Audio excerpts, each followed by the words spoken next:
Hello everyone and welcome. I'm going to give it just about maybe, I don't know, 30 seconds or so before we get started. So if you'd like to say hello in the comments section, feel free. The recipe for this praline that we're going to be making today in class is in the comments or the caption underneath the YouTube video on YouTube, and that links to it on my website. So you can always refer back to the recipe as much as you need to. In class today, I'm not going to be going through sort of the quantities and stuff, but you can find that all in the recipe. I tend to kind of like eyeball things when it's not for a specific recipe. um, so, um, so we'll get started here now. So these are pralines, and if you know much about my work and my teaching and stuff, you'll know that I work with pralines quite a lot in different ways. So the reason I really like them a lot is because they're super simple. They can be made a multitude of different ways. The way that we're going to do it in class today is using a mix of chocolate and a nut butter. You can also make a praline in your stone grinder if you have one.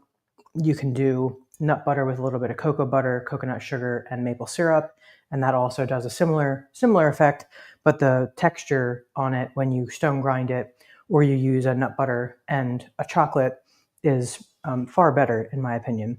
So we have white chocolate that we're using here today. You can use any shade of chocolate that you'd like. You just get your favorite chocolate from the shop, and we're going to do a 50-50 mixture of the chocolate, and we're going to be using peanut butter in today's class. So it's been quite a long time since I've done a kind of weird and wild, kooky mixture. And this is one that I decided to do because I have a bonbon that I make that's a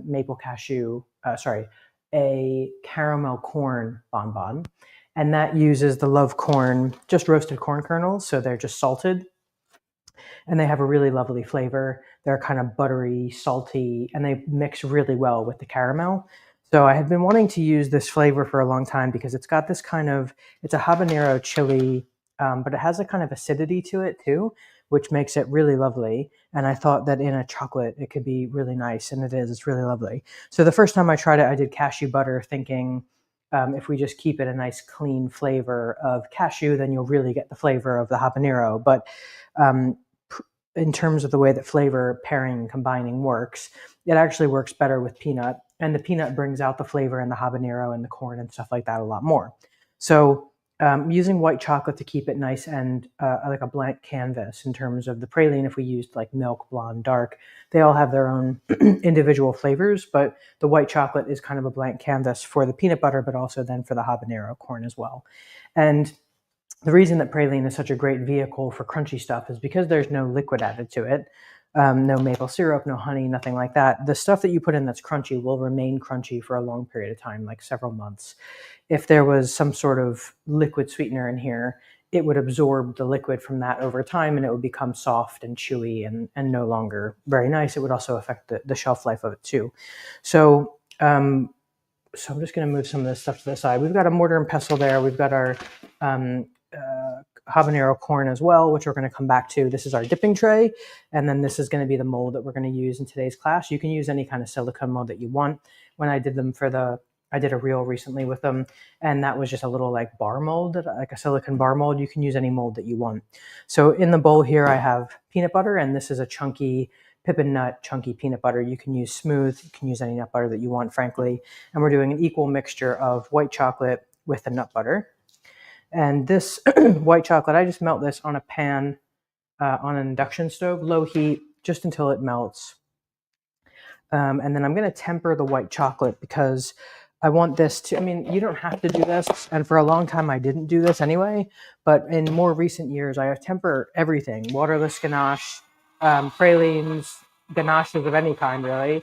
Anything that has cocoa butter in it, because over time, it does hold a better texture. It doesn't go crumbly. And then also in the beginning stages, when you're putting it in the mold, taking it out of the mold, it comes out of the mold a lot cleaner if it's been tempered.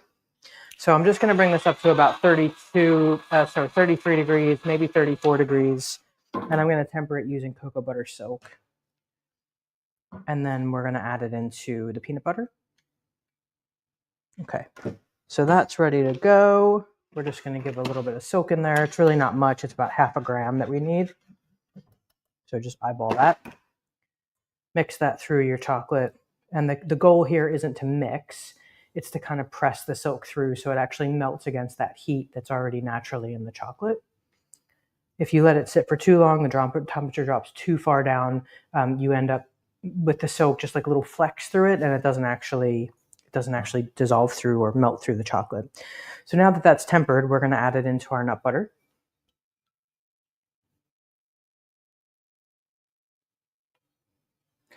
And then these two just get mixed together. And this could be any nut butter, any shade of chocolate, as I say. And then from here, you just want to taste it and make some flavor adjustments from here. I'm keeping this pretty basic. I mean, if I had sort of a lime powder, I would put that in, or the habanero powder that they use for this, I would add that in for extra habanero flavor, but I don't. So I'm just going to do sea salt because this is a sweet savory situation. So salt is going to be quite important here to keep with the savory vibe as well. And then when I did the testing on this, I tried it first just using kind of more whole pieces, thinking that crunch would be the most important thing. But then on the second go, I made it more into a mix of powder and crunch, so that the not really a powder, but more of like a crumb. So that would distribute across the praline, and you'd get that kind of everywhere. And then you can have larger pieces in there as well. So I do a little bit where it's more ground up, and then a little bit where it's a bit more just broken pieces. And then I'll do some whole pieces right in the mold. And you can decide how much you want to do. You can make it really, really full of texture or not, whatever you want. So this one will be pretty texturized. And I'm going to have a look at the temperature in a moment, because when you're working with chocolate, it's going to get thicker and thicker because it's getting cooler and cooler. So that's 25 degrees, which is why it's gotten a decent bit thicker here. So to help with fluidity while you're pouring this into your mold, so that it's nice and pourable, you want to just raise the temperature up a little bit. But we don't want to take it over 34 degrees at this point, or we're going to take it out of temper. Okay, 29. So we have a little bit more to go here. And then that just gives us a little bit more working time with it, with that temperature going up a bit. Then you can put some bit into the actual mold cavities. You could, of course, do this if you shelled a mold too, but the silicone makes it just a little bit more doable for everybody. And you don't have to put pieces in if you don't want to. It's obviously just additional crunch and that lovely intensity of flavor as much as possible through every bite. Okay. There we go. Okay. And then it's just a case of filling your cavities. So you can pour the whole mixture directly on. You could do this a lot of different ways, but pour the whole mixture directly onto the tray and then just start to distribute it.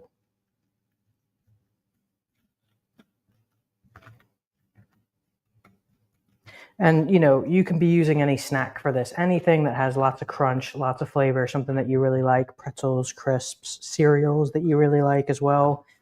Anything that's kind of subtly flavored, like, let's say, the corn that doesn't have habanero, that's just a sea salt corn, you're going to get the more subtle flavors of that. It's not going to be a strong punch of flavor, so you're kind of just using it for the crunch. Whereas things that have really intense flavor are going to be flavorful through the entire praline. And then once that's all in, and that'll just kind of settle it down. It's a thick mixture, so it'll settle it down into the mold, and it avoids having like air pockets where there's like gaps. And then that's into the mold now. I'm going to put this to the side. And I have a wine fridge, so I set this in the wine fridge earlier, but obviously I don't expect everybody to have a wine fridge. You can put this either at room temperature. It'll set over time at room temperature of maybe 20 degrees or so, but anything lower, it'll set faster. If your room temperature is a bit on the higher side than sort of 18 to 20 degrees, then you'll want to put this maybe in the fridge to set it, and then you can store it out once it's set.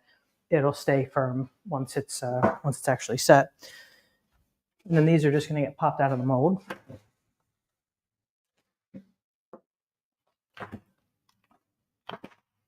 This is a different mold than the one that I just used. This has like a sort of Rolo design.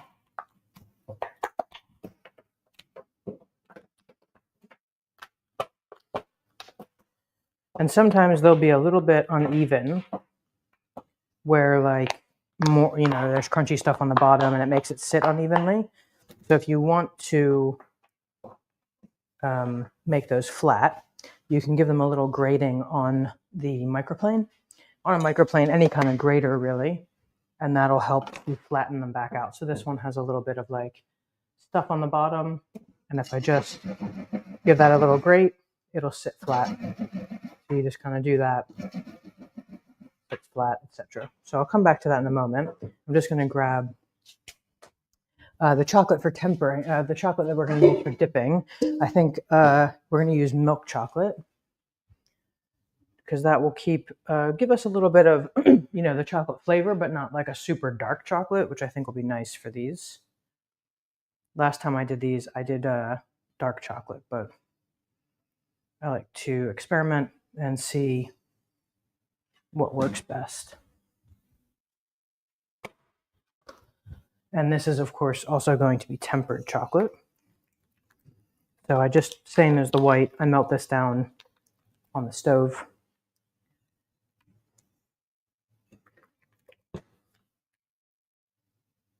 Okay, and that's at the right temperature now, so we're just going to go straight into tempering.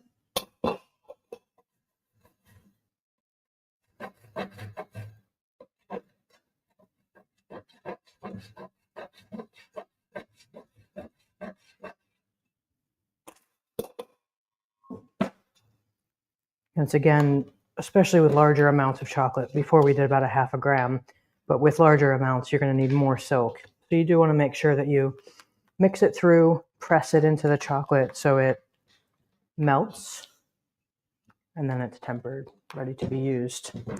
So, push this stuff to the side. And then I think for garnish, you could do sea salt, you could do the habanero corn itself, you know, smash it up, do it whole, whatever you feel like. It's got some new dipping forks, so I'm going to see which one works the best. Bring the camera in a little here. And for dipping, let's just see what kind of setup we need to do here so everybody can see. Okay. Your tray that you're using, depending on if you're right-handed or left-handed, I'm right-handed, so the stuff that I'm dipping goes to my left, and then pick one up, drop it in, flick chocolate over the top of the thing being dipped, grab it out, and you're just going to up and down gently until that stream of chocolate on the bottom becomes really short. You can gently tap on the side of the bowl to remove excess, and then just a little gentle sweep and onto your tray. As you work, the chocolate is going to cool, so it will become thicker as you work. If you want the sea salt to be visible, little white flecks, then you want to wait until 30 seconds, a minute after it's been dipped. Otherwise, it kind of doesn't really dissolve into the chocolate, but it goes translucent. And if you wait 30 seconds to a minute, it'll sit on top, be stuck to the chocolate, but it'll be more visible as a white fleck.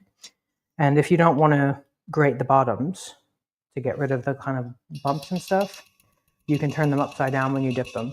So you don't need to worry about the thing that's on the bottom. That'll be nice and flat, the bottom side of it.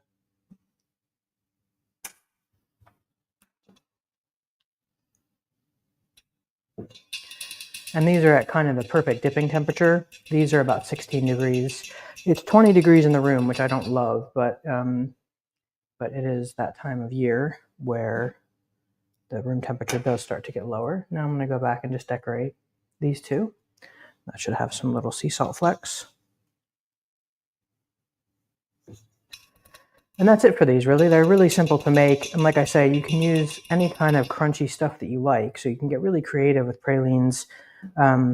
They're super fun to work with.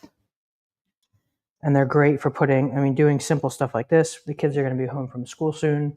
So for summer break, they love doing stuff like this.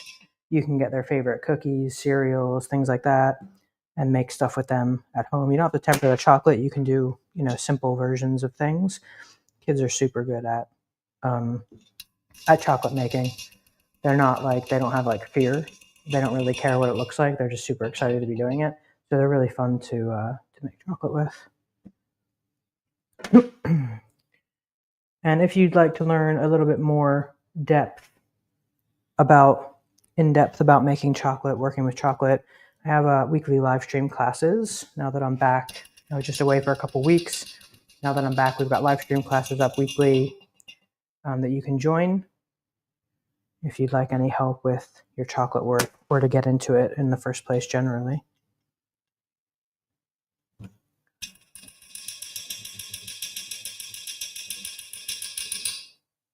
Once these are done, you can store them in an airtight container. At room temperature, will be fine up to about 23 degrees. And then after that, you'll want to, if it gets a little bit warmer in your room, you'll want to store them at a slightly cooler temperature, if possible. Otherwise, just pop them in your fridge, really. If you're not a professional, you're not looking to sell them and stuff, then in your fridge is absolutely fine. And that's going to do it for today's class. I hope that you enjoyed it and if anything, got some inspiration to mess around with some things in the kitchen. Try some things that you're interested in. If you have any questions, do let me know. You can email me through my website or directly. Happy to help with anything. If you're having difficulties in the kitchen with anything or you want some ideas, you want to pass something by me, do feel free to contact me. We have a live stream class coming up today, almond brownie bars. They are fantastic, super simple, a good use of praline as well. We're going to be using a frame to make those, which is also fun, using different tools.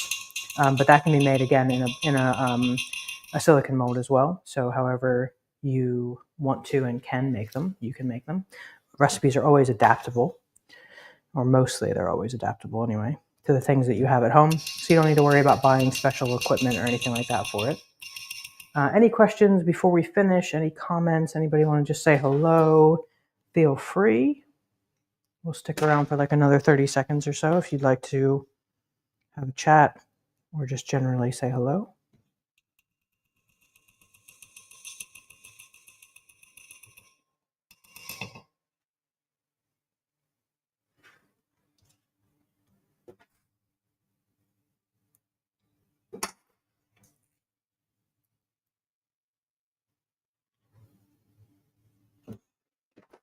Just make sure that this is on the right setting. Okay. All right. Well, that's it then, everybody. If no one has any questions or wants to say anything, we're going to finish up. I hope to see you again for the next free class. If there's anything that you want to see demoed or you want help with that I can do in a free class, I'd be happy to. So you can email me at amy@amy11.co.uk, leave a comment under any of the videos on my YouTube. Contact me whatever way works for you, and just let me know what can be helpful, because that's what these are for, to be helpful.